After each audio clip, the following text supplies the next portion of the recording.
Est-ce qu'il y aura assez d'électricité pour chauffer nos maisons du Nouveau-Brunswick dans les prochaines années? Il y a plusieurs personnes qui en doutent. Déjà, c'est sérieux. Il y a déjà des journées durant les années que c'est proche. Donc, on a été chanceux. Ça n'a pas arrivé souvent parce qu'on a eu à apporter des avertissements à notre population. Mais je peux vous dire qu'il y a des journées que c'est déjà proche. C'est que notre réseau d'électricité est vieillissant. On vous en parle souvent alors que la demande augmente. Il y a tout d'abord notre centrale nucléaire de Pointe-le-Pro qui est souvent à l'arrêt pour réparation. Puis la centrale thermique de Belle-Dune devra abandonner le charbon dès 2030. Il y a toujours la possibilité d'importer de l'électricité, notamment à partir du Québec, mais le réseau québécois est aussi sollicité.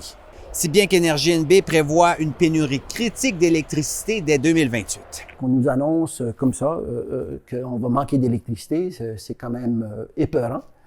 Mais ce que ça démontre surtout chez Énergie NB, ça démontre une haute administration qui, de façon continue, prend des décisions qui sont douteuses. Une des solutions présentées par Énergie NB, c'est la construction de cette nouvelle centrale thermique d'appoint, cette fois-ci au gaz naturel dans le sud-est de la province. C'est un projet qui est souvent critiqué et dont l'acceptabilité sociale n'est pas garantie. Chose certaine, avec le froid hivernal qui s'installe et la demande d'électricité qui s'apprend pour justement chauffer nos maisons, on verra à quel point notre réseau électrique tiendra le coup cet hiver encore. Voilà, c'était votre vidéo journal. Pour d'autres nouvelles, consultez notre appli.